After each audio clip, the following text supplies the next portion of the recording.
It gets dark outside as we're reading Natsuki's manga for hours straight. The story was really cute, just like you, Natsuki. What? And that... Wait, did you say something else that blinked away real quick? I'm not cute! And that wasn't the point of the story! But even I found it quite cute, though. Not you too. Why doesn't anyone understand what manga is about? Don't worry, I'm pretty sure we both understand. Yeah, right! It made me a little hungry. Do you have anything for food, Natsuki? I think we have something. Wait for me, I'll go look. That's been pretty fun. I can see why she's interested in manga that much. And spending time with her like this really makes up for how little we talked to her. Yeah, and it's really nice to hang out with her. Indeed, she's a nice person when you get to know her more. We could definitely have more sleepovers like these. I stop talking as I suddenly hear a loud sound coming from outside this room. Did you hear that?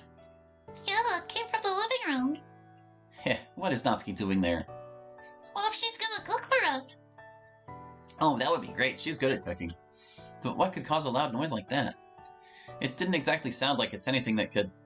I hear the same noise again and turn around. This is starting to worry me a little.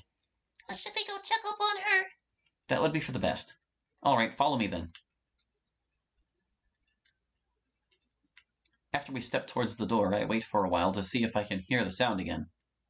Not hearing anything, but we should check either way. I open the door. When I enter, I see Natsuki on the floor, pressing herself against the wall. She has a bruise on her arm that I haven't seen before. Natsuki? Huh? What happened to you? Finally, what took you so long to show up? Hearing his voice, I turn my view over to face him. What the hell did you do to her? Give her a beating she deserves. I've had more than enough of acting like I want to support her. You bastard! You were just pretending the whole time after all! I should have known that you wouldn't change your mind like that. You really believed I meant what I said back then? How naive. Both you and your annoying girl behind you. I put myself in front of Sayori to protect her from him. How dare you talk about her like that? This is my house, and I'll do whatever the hell I want here. You're pathetic. Some father you're supposed to be. But that doesn't matter anymore. I'll make you regret this. So you'll just use your powers again, won't you? You're weak without them. Why don't you fight like a man instead? You think I'm not able to fight without my powers? Prove it and do so. Don't listen to him, Warrior! I'll accept his challenge. Everyone is surprised by my answer and the room falls into silence for a while. I'm able to protect them with or without powers. And you'll pay for what you did to her. Go ahead, throw the first punch. I won't get intimidated by him. Getting into my fighting stance, I wait and look for how I'll attack him. At the same time, I should keep Sayori behind me so he doesn't attack her. Natsuki is in the corner of the room and she can escape if he attempts to harm her. So that only leaves me to keep him out of the area behind me. Not giving him any more time, I charge at him and throw a punch with my right hand. He deflects it and tries to immediately throw one back with his right hand. Catching his attack, I thrust it towards his chest with just enough force and push him away from me. Ugh, he's much stronger than I thought. Is that the best you can do? Hardly. I have to throw him off balance. The best way to do that I can think of is by sweeping his legs. But if I fail, I could get into a bad position. Nonetheless, it's one of my only options. So you're just gonna stand there and do nothing? And I was hoping you would... Taking advantage of him being distracted, I quickly sweep his legs. He falls and I get on top of him before he rolls over.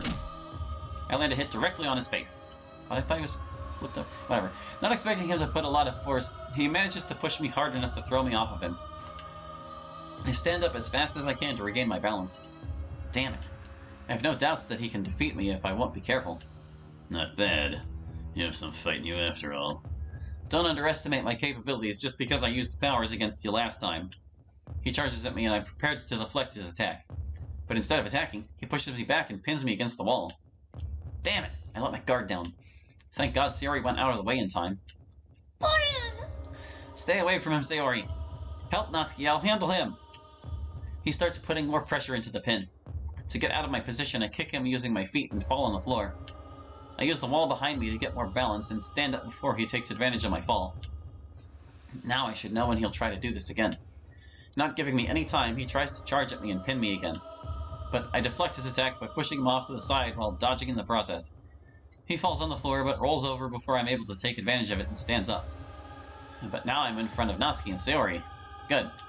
Expecting him to charge again, I get ready to counter and not let him through at all cost. Singular cost. But instead of that, he comes towards the windows.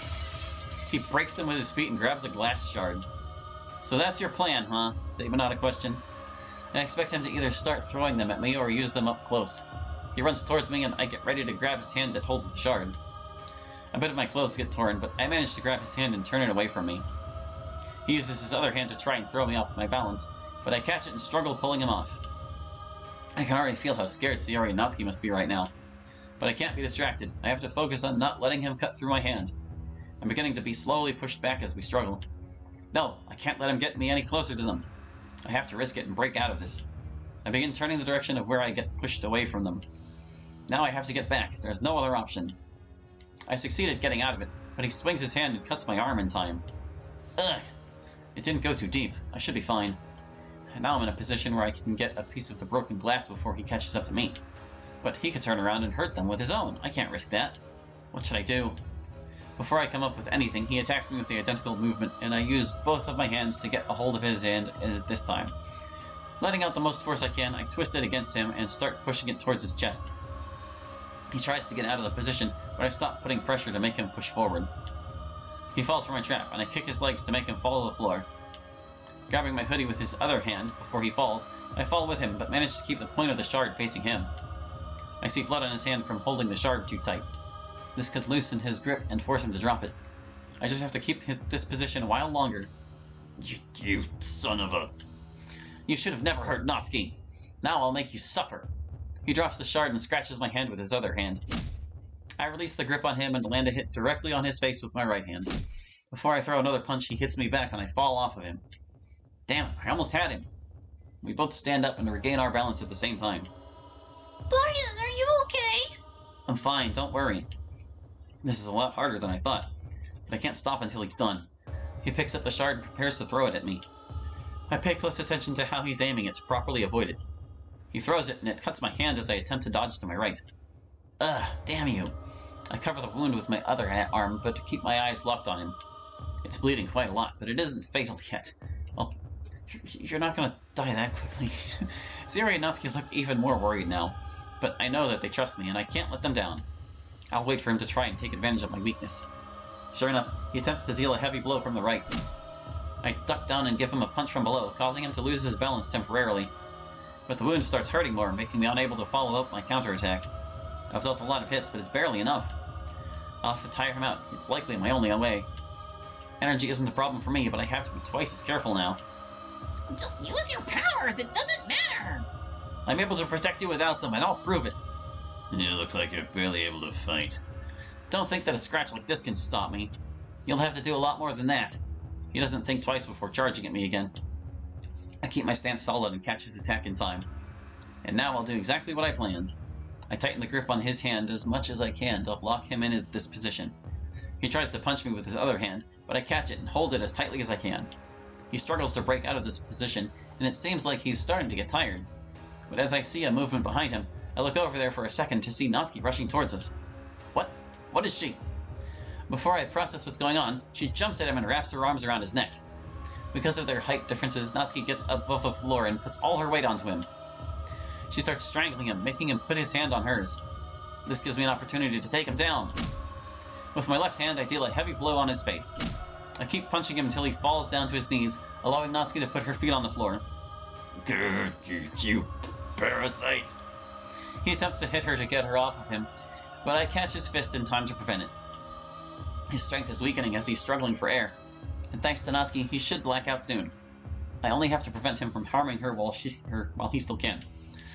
With the remaining strength he has, he lets out as much force as he can to break out of his position. I strike him using his own fist, and he's starting to black out. This blow should finish him off. Keep one thing in mind from now on. Never do this to your daughter another time. And this is for all the pain you made her go through. My last hit knocks him out, and Natsuki steps away from him. I try to catch my breath after releasing my grip. He really put up a fight, and who knows how it would go without Natsuki's help. Brian, are you okay? Yeah, I'm fine. The cut hurts, but it isn't serious. I look at Natsuki's dad to make sure he's still unconscious. Yeah, it's over. Why didn't you just use your powers? You shouldn't listen to what he's saying. That wasn't the reason. Huh? Him telling me that was the least of the reasons. It's because I wanted to know whether I was able to protect you without my powers or not. I would never let him have what he wants, trust me. And thanks for helping me back there. Don't mention it. You know, he wasn't easy to deal with, but I fought to protect you, so I gave it my all. Siri looks at how much my arm is bleeding. Natsuki, do you have anything we could treat his wound with? There's a first aid kit in the kitchen. Siri swiftly runs off towards the kitchen to get it. When she returns, she starts treating the wound immediately. I should have moved out when you offered me that. Don't blame yourself. Neither one of us knew that this would happen. But what about the sleepover? We certainly can't have a sleepover here anymore. Perhaps we could take her to our house. Yeah, that would be the best. Well, Siri finishes treating my wound and we both stand up. Ugh, that was really difficult. I'm sorry for making you worry like that. It's fine. I'm just glad you're okay. Siri carefully wraps her arms around me in a way so that she doesn't touch my wound. Heh, thought I was going to lose to him. How are we supposed to know how strong you are without your powers? You have a point. Well, should we leave now? Yeah, but what about my dad? He won't dare hurt you anymore, so he's not a threat. Sure, but you have to move into my house now. I reach out to my pocket and grab the keys. Here, take them. She hesitates for a while before she snatches them from my hand. It's quite hard to say how she's feeling about this, but it's the best for her. I'll help you take everything you need with you. Make sure to not forget anything important since we won't return here. Natsuki hands us all her things and we carry them towards our house. Neither one of us speaks throughout the way. We enter the living room and there's an uncomfortable silence between us until I speak up. Natsuki, you can sleep in my room. It's right beside Sayori's room and you can't miss it. Thanks. There's another silence between us for a while. Sigh. Why did I believe there was salvation for him? He's been beating you for too long to just suddenly change his mind. Sayori glances over at the bruise on her arm. Does it hurt? No, I'm fine. At least the two of you are okay. I'm really glad that nothing happened to you. But it's already getting quite late. Do you two want to go to sleep now? They both nod and we go get prepared. Sayori and I get on the bed and I can't help but notice her expression. It got to you a lot, didn't it? How could it not? I was really worried when I saw you get hurt. Yeah, I understand that. I was trying my best to prevent him from hurting you. Such a sight would be heavy on me too. I start gently stroking her hair and reassure her. But don't worry, we're safe now. And I'll always keep protecting you. I love you, Sayori. I love you too, Porian.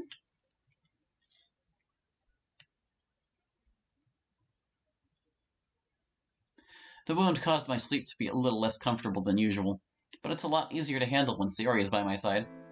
Good morning, Porian. Oh, good morning. I didn't see you were already awake. Did you sleep well? Aside from the pain from the cut, it was alright.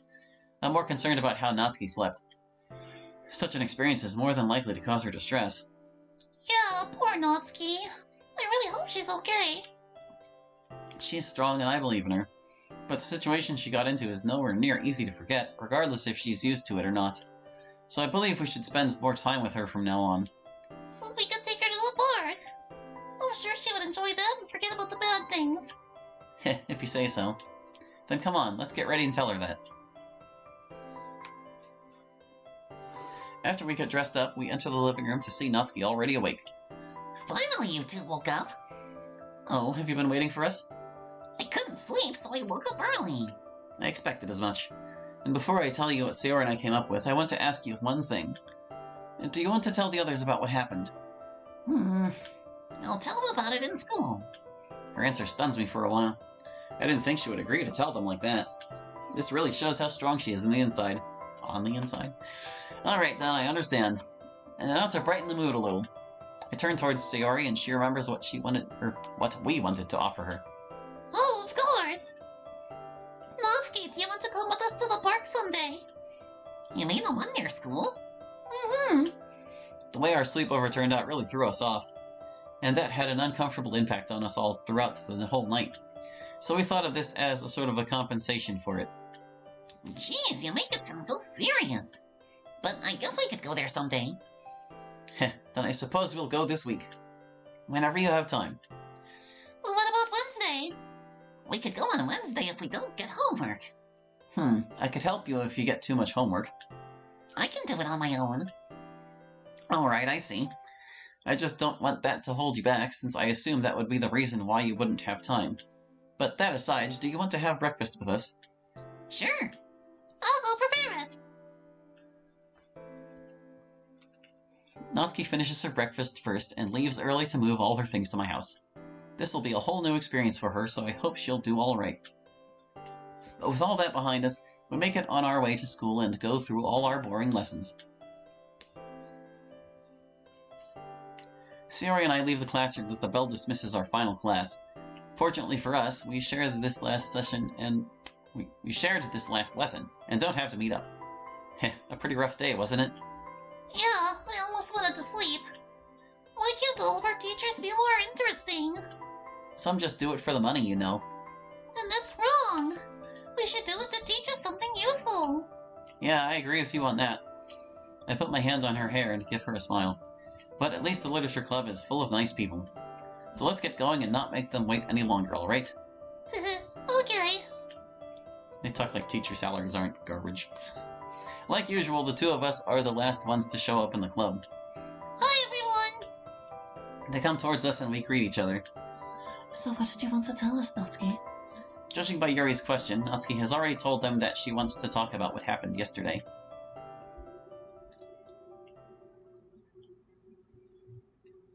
My dad beat me yesterday.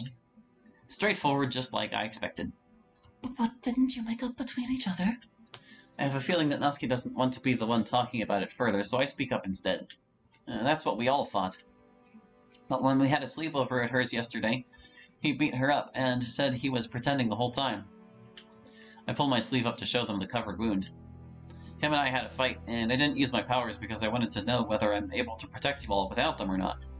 With Natsuki's help at the end, I took him down and we moved all of her stuff to my house.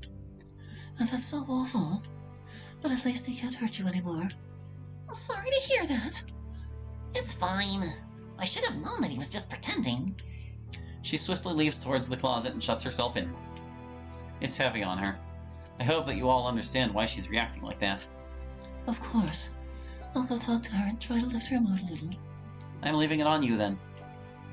Best of luck. Yuri slowly heads towards the closet and enters it, gently closing it behind her afterwards. How did you get hurt? He threw a piece of broken glass at me and I wasn't careful enough. But don't worry, it doesn't hurt as much anymore. Sayori did a good job treating it, haha. Glad to hear that. But there's something important I need to tell you. But could we talk alone for a while? You can go, I'll wait for you here. Alright then. Oh yeah, this is the first we've seen Monica since she was ambushed. So, what did you want to tell me? I don't know why, but I feel a bit strange about something. Strange? Is it related to what happened to Natsuki? No, I've been feeling like that since we parted ways yesterday. Something happened when I was about to leave, and I can't remember anything. Huh? You don't remember anything that happened after you went home? Exactly. Did you accidentally do something with your powers? Not at all. I haven't used them since the last day I let you talk to the player. Is that so? But then why do I feel like it has something to do with your powers? I have no idea what to tell you. Perhaps it was perhaps it's what was left of your powers. I thought about that too. But they've never made me feel like this before.